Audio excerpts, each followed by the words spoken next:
நாம் இந்த பதிவில் பெயர்ச்சி அடையும் குரு பகவான் உங்கள் ராசிக்கு என்னென்ன சுப மற்றும் அசுப பலன்களை தரப்போகிறார், அதற்கான பரிகாரம் என்ன என்பதனை பற்றி விரிவாக காண்போம். உங்கள் வாழ்வில் வளமும் நலமும் செல்வ செழிப்பும் பெற எல்லாம் வல்ல இறைவனை உளமாற வேண்டி விரும்பி கேட்டுக்கொள்கிறேன். ஒருவரின் ஜாதகத்தில் எந்த கிரகம் உங்களுக்கு சாதக பலன் தருதோ இல்லையோ, ஆனால் குரு கிரகத்தின் நற்பலன்களை கொண்டவர்கள் சிறிது கஷ்டத்தை சந்தித்தாலும் வாழ்க்கையில் முன்னேறி விடுவார்கள்.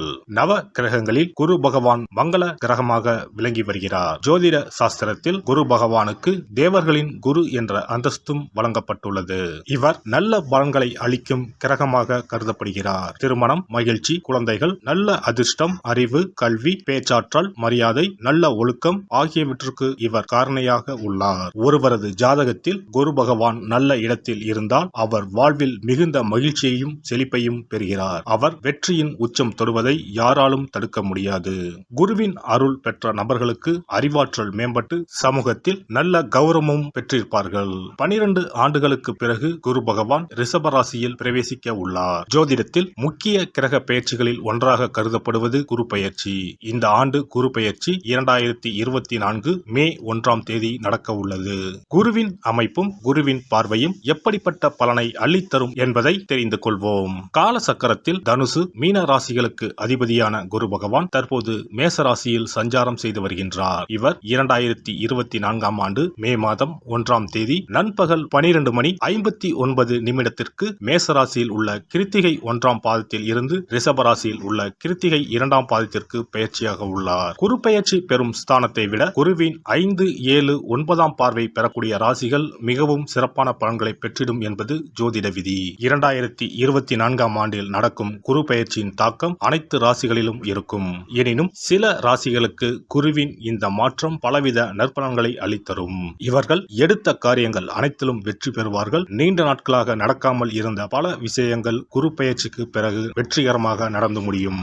இவர்களுக்கு அதிர்ஷ்டத்தின் ஆதரவு முழுமையாக இருக்கும். இந்த குரு பெயர்ச்சியானது ஒரு சில ராசிக்காரர்களின் வாழ்வை புரட்டி போட போகிறது. துரோகத்தால் பிரிந்த கணவன் மனைவி, சகோதர சகோதரி உறவு ஒன்று சேர போகிறது. நட்பு என்னும் நஞ்சால் உங்கள் உறவை பிரித்த துரோகியை இனம் கண்டு உண்மையான உறவு யார் என்பதனை அறிந்து கொள்வீர்கள். நஷ்டம் மட்டுமே பார்த்த வியாபாரிகள் திடீர் லாபத்தை அடைய உள்ளீர்கள். திடீர் லாட்டரி அடித்தது போல லாபம் இரட்டிப்பாகும். சனி பார்வையினால் ஏற்படும் காம சிந்தனைகள் இந்த குரு பெயர்ச்சியினால் சரியாகும். தகாத பெண் உறவை தவிர்த்து ஆன்மீக பயணத்தை தொடர்வீர்கள். சதி எதுவாக இருந்தாலும் அதை முறியடிப்பது சிவனின் விதியாகும். சிவனின் துணை இருந்தால் எதிரில் யமனே வந்தாலும் சமாளித்து வெற்றி அடையலாம். இனி உங்கள் ராசிக்கான பலன்கள் என்ன என்பதனையும் அதற்கான பரிகாரம் என்ன என்பதனையும் பார்ப்போம். தனுசு ராசி அன்பர்களே, உங்கள் ராசி அதிபதியான குரு பகவான் 6ஆம் இடமான ருண ரோக சத்ருஸ்தானத்தில் பயணம் செய்ய போகிறார். கெட்டவன் கெட்டிடில் கிட்டிடும் ராஜயோகம் என்று சொல்வது போல குரு உங்கள் ராசிக்கு 6ஆம் வீட்டில் மறைந்தாலும் ராஜயோகம்தான். நோய்கள் நீங்கும். பாடாய்படுத்திய கடன் பிரச்சனைகள் முடிவுக்கு வரப்போகிறது. குரு பகவான் பார்வையானது தனஸ்தானம், தொழில் ஸ்தானம், விரயஸ்தானத்தின் மீது விழுகிறது. நீண்ட நாட்களாக எதிர்பார்த்து கொண்டிருக்கும் பதவி உயர்வும் சம்பள உயர்வும் தேடி வரும். படித்து முடித்துவிட்டு வேலை தேடிக் கொண்டிருப்பவர்களுக்கு நல்ல வேலை கிடைக்கும். செய்யும் தொழிலில் முதலீடுகளுக்கு லாபம் அதிகரிக்கும். முன்னேற்றம் அதிகரிக்கும். உங்கள் ராசிக்கு 6ஆம் வீட்டில் அமரப்போகும் குரு பகவான் லாபத்தை அள்ளி தரப்போகிறார். கண் நோய், பித்தம், வாதம் சம்பந்தப்பட்ட நோய் ஏற்பட்டு நீங்கும். வார்த்தைக்கு மதிப்பு இருக்கும். திடீர் கோபம் உண்டாகும். தொழில் வியாபாரத்தில் செலவுகள் அதிகரிக்கும். உங்களின் கீழே வேலை செய்பவர்களின் செயல்களால் உங்களுக்கு கோபம் உண்டாகலாம். நிதானமாக அவர்களிடம் பேசுவது நன்மை தரும். பழைய பாக்கிகளை வசூலிப்பதில் வேகம் காட்டுவீர்கள். உத்தியோகம் தேடுபவர்களுக்கு வேலை கிடைக்கும். அலுவலகத்தில் உள்ள சக ஊழியர்கள், மேல் அதிகாரிகளிடம் வீண் பேச்சுக்களை தவிர்ப்பது நல்லது.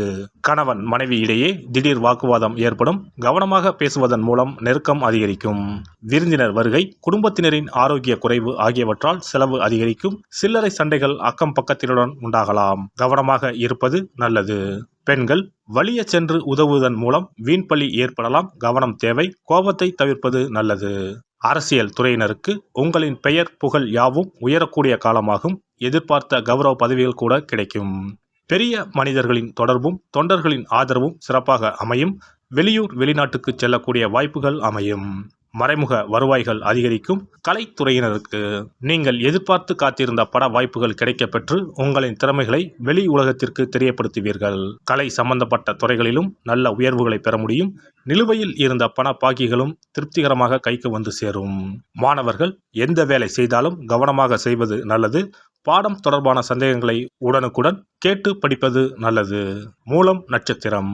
இந்த குரு பெயர்ச்சியால் நல்ல பெயர் வாங்குவீர்கள். மூலதனத்திற்கு தேவையான பணம் வந்து குவியும். எதிரிகள் வகையில் சற்று கவனமுடன் செயல்படவும். பூராடம் நட்சத்திரம். இந்த குரு பெயர்ச்சியால் கலைத்துறைகளை சார்ந்த துறைகளில் ஈடுபட்டு இருப்பவர்கள் நல்ல முன்னேற்றம் காண்பர். புதிய ஒப்பந்தங்கள் கிடைக்கப் பெறுவீர்கள். பிற மொழி பேசுபவர்கள் மூலம் உதவிகள் கிடைக்கும். உத்திராடம் 1ஆம் பாதம். இந்த குரு பெயர்ச்சியால் உங்கள் நிலைமை மாறும். நீங்கள் விரும்பியதை கேட்டு பெற்றுக்கொள்ளலாம். வேலை இல்லாதவர்களுக்கு வேலை கிடைக்கும். கன்சல்டன்சி துறைகளில் வேலை செய்பவர்கள் தகுந்த முன்னேற்றம் கிடைக்கும். பள்ளி கல்லூரிகளில் பணிபுரிபவர்களும் நற்பலன்கள் கிடைக்க பெறுவார்கள். பதவி உயர்வு கிடைக்கும். வியாழக்கிழமையில் முல்லை மலர் சாற்றி தட்சிணாமூர்த்தியை வழிபடுவது கடன் பிரச்சனையை தீர்க்கும். செல்வம் சேரும். குரு பெயர்ச்சி சிறப்பு பரிகாரம். ஜாதகத்தில் குரு நல்ல இடத்தில் இல்லாமல் இருந்தாலோ, கோசார ரீதியாக கொடூரமானவராக இருந்தாலோ குரு தோஷம் நீங்க பரிகாரம் செய்ய வேண்டும். தீய பலன்கள் குறையவும் நல்ல பலன்கள் அளவுக்கு அதிகமாக நடைபெறவும் குரு பகவானுக்கு செய்யும் பரிகார முறைகள் உதவும். வியாழக்கிழமை தோறும் தட்சிணாமூர்த்தி வழிபாடு செய்வது சிறப்பான பலன்களை கொடுக்கும். வியாழன் அன்று குரு ஓரையில் நல்ல நேரத்தில் குருவிற்கு உரிய கோலத்தை வடகிழக்கு திசையில் கோலமிட்டு அதன் மேல் முல்லை மலர்கள் பரப்பி குரு எந்திரத்தை வைத்து அதற்கு முல்லை மலர் சூட்டி சந்தன பொட்டிட்டு பொன்னிற தட்டில் கொண்டை கடலை வைத்து தூப தீபம் காட்டி குரு காயத்ரி மந்திரத்தை 108 முறை மன ஒருமையுடன் கூறினால் குருவால் ஏற்பட்ட தீய பலன்கள் விலகும். நல்ல பலன்கள் மேலும் மேலும் அதிகரிக்கும். வியாழக்கிழமை அன்று வீட்டில் நெய் தீபம் ஏற்றி வழிபடுதல். குருவுக்கு உரிய வஸ்திரம் தானியம் கொண்டு வழிபடுதல் நல்லது. வியாழன் அன்று குரு பகவானுக்கு சிறப்பு அபிஷேகம் செய்து மஞ்சள் நிற ஆடை அணிவித்து புஷ்பராகம் வெண் முல்லை மலர்களால் அலங்கரித்து குருவுக்கு உரிய மூல மந்திரத்தினை ஓதி வணங்கி வர குரு கிரக தோஷம் நீங்கும். மஞ்சள் நிற ஆடையை உடுத்துவது, புஷ்பராக மணியை அணிவது, மஞ்சள் நிற ஆடை, கடலை, தானியம் ஆகியவற்றை தானம் செய்வது, வியாழக்கிழமைகளில் விரதங்களை மேற்கொள்வது ஆகியவற்றால் குருதோஷ பரிகாரங்களை செய்யலாம். உங்களால் முடிந்த அளவிற்கு ஏழை எளியோருக்கு தானம் தர்மம் செய்தால் வாழ்க்கையில் அமைதி கிடைக்கும். தினந்தோறும் அல்லது வாரத்தில் ஒரு முறையாவது பசுமாட்டிற்கு அகத்திக்கீரை, அருகம்புல், வாழைப்பழம் போன்றவற்றை உணவாக கொடுத்து வருவது ஜாதகத்தில் இருக்கின்ற குரு பகவானின் நிலையை மிக விரைவில் வலிமைப்படுத்தக்கூடிய ஒரு சிறப்பு பரிகாரமாக கூறப்படுகிறது. ஜாதகத்தில் குரு வலிமை இழந்திருக்கும் நிலையில் வியாழக்கிழமைகளில் அவருக்கு உரிய மஞ்சள் நிறத்தில் இருக்கும் லட்டுகளை வாங்கி தட்சிணாமூர்த்திக்கு நைவேத்தியம் செய்து கோவிலுக்கு வரும் பக்தர்களுக்கு வழங்குவதும் மங்களகரமான மஞ்சள் நிற பொருட்களை பிறருக்கு தானம் கொடுப்பதும் சிறந்த பரிகாரங்களாகும். குரு பகவானின் பரிபூர்ணமான அருள் கிடைக்க கோவில்களில் நடைபெறும் யாக பூஜைகளுக்கு தேவையான பொருட்களை வாங்கி தரலாம். ஒரு முறையாவது ஆலங்குடி சென்று குரு பகவானை வழிபாடு செய்து வாருங்கள். அல்லது தஞ்சாவூர் அருகே இருக்கக்கூடிய திட்டைக்கு சென்று ராஜகுருவாக இருக்கும் குரு பகவானை வணங்கினால் மலையளவு இருக்கக்கூடிய கஷ்டங்கள் கூட கடுகளவு குறையும். குலதெய்வ வழிபாடு நன்மை பயக்கும். முடிந்தால் மாதம் ஒரு முறை குலதெய்வ கோவிலுக்கு சென்று வழிபட்டு வருவது நல்லது. ஒரு முறை திருச்செந்தூர் சென்று முருகப்பெருமானை வழிபட்டு வந்தால் இந்த குரு பெயர்ச்சி சிறப்பான பலன்களை தரும். உங்களின் வாழ்க்கையில் பொருள் ஈட்டும் முயற்சிகள் அனைத்தையும் வியாழக்கிழமைகளில் தொடங்குவதும் நல்ல பலனை கொடுக்கும். குறிப்பாக வியாழக்கிழமைகளில் வருகின்ற ஏகாதசி தினங்களில் நற்காரியங்களை தொடங்கினால் நன்மைகளை பெறலாம். வியாழக்கிழமைகளில் தங்கள் சக்திக்கு இயன்ற அளவில் அன்னதானம் செய்வது குரு பகவானின் நல்லருளை உங்களுக்கு பெற்றுத்தரும். அன்னதானம் செய்வதன் காரணமாக உங்கள் ஜாதகத்தில் இருக்கின்ற குரு கிரக தோஷங்கள் நீங்கி குரு கிரகத்தை பலப்படுத்தி உங்கள் வாழ்க்கையில் நீங்கள் விரும்பிய பலன்கள் தங்க தடையில்லாமல் கிடைக்கச் செய்யும். எல்லாம் வல்ல இறையருளால் நீங்களும் உங்கள் அன்பு குடும்பமும் உடல் நலம், நீலாயுள், நிறை செல்வம், உயர் புகழ், மெய்ஞானம் ஓங்கி வாழ்க வளமுடன். இந்த வீடியோ பதிவு உங்களுக்கு பிடித்திருந்தால் லைக் பண்ணுங்க, கமெண்ட் பண்ணுங்க, ஷேர் பண்ணுங்க, மறக்காம சப்ஸ்கிரைப் பண்ணுங்க, பக்கத்துல இருக்கிற பெல் பட்டனை கிளிக் பண்ணுங்க. நன்றி, வணக்கம். ஓம் நமச்சிவாய. சிவாய நம.